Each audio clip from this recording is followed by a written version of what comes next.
샬롬, 성경 통독 가이드. 오늘은 에스겔서를 함께 살펴보겠습니다. 이사야, 예레미야와 함께 대선지서에 속하는 에스겔서는 48장으로 이루어져 있습니다. 이사야서에서 우리는 새 하늘과 새 땅을 공의로 다스리는 메시아에 관한 예언을 살펴보았고, 예레미야를 통해서 하나님의 법을 돌판이 아닌 마음에 기록하겠다는 새 언약을 볼 수 있었습니다. 에스겔서에서는 성전과 관련된 내용에 집중되어 있는 것을 볼 수 있습니다.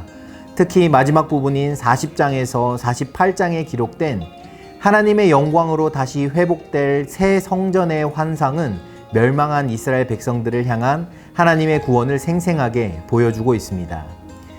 북이스라엘은 주전 722년에 아수르에 멸망했고, 남유다는 바벨론에 의해 주전 586년에 멸망하게 됩니다.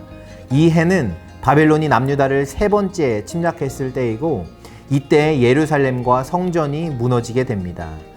에스겔은 예루살렘 멸망 약 11년 전인 597년에 바벨론으로 포로로 잡혀갔고, 그 후 약 5년 뒤인 593년경에 그발강 근처에서 예언자로 부름을 받게 됩니다. 첫 번째로 우리가 주목해야 할 부분은 에스겔 1장에서 3장에 기록된 소명 환상을 통해 에스겔이 본 것이 하나님의 보좌였고, 아직 멸망하지 않은 예루살렘 성전에 있어야 할 하나님의 영광이 지금 에스겔이 서 있는 곳 이방 땅인 블레셋의 그발 강가에 임했다는 것입니다. 하나님께서 예루살렘을 떠나 바벨론에 있는 에스겔을 찾아오시고 그를 선지자로 부르셨습니다. 이스라엘 백성들의 우상 숭배와 범죄함으로 인해 예루살렘은 결국 멸망하게 될 것이라는 메시지를 전하라고 하셨지만, 그들은 패역한 백성이기 때문에 그 말을 듣지 않을 것이라고 말씀하십니다. 여러 가지 상징 행동을 통해 에스겔은 예루살렘이 멸망할 것이라는 징조를 나타내기도 합니다. 토판을 만들어 성이 둘러싸이는 모양을 만들거나 머리털과 수염을 깎는 행동 등 말이죠. 에스겔은 이 예루살렘의 멸망에 대한 소식을 에스겔 33장 21절에서 22절에 듣게 됩니다. 그리고 34장부터는 이스라엘을 향한 메시지가 심판이 아닌 회복과 구원의 메시지로 바뀌게 됩니다. 이스라엘은 회복될 것이고 정결케 될 것이고, 37장에 기록된 것처럼 마른 뼈가 소생하듯 무덤을 열고 나오게 될 것입니다. 25장에서부터 32장까지는 이스라엘을 둘러싼 7 이방 나라들을 향한 심판의 메시지를 선포하는데요. 이방 나라들의 심판은 곧 이스라엘의 구원을 의미하기도 합니다.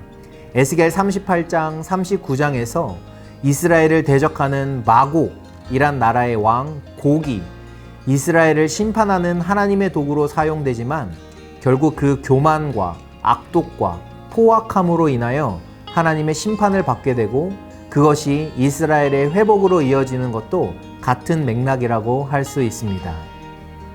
따라서 에스겔서의 구조는 유다와 예루살렘의 심판의 메시지를 전하는 1장부터 24장, 그리고 이스라엘의 회복을 선포하는 25장에서 48장으로 크게 구분할 수 있습니다.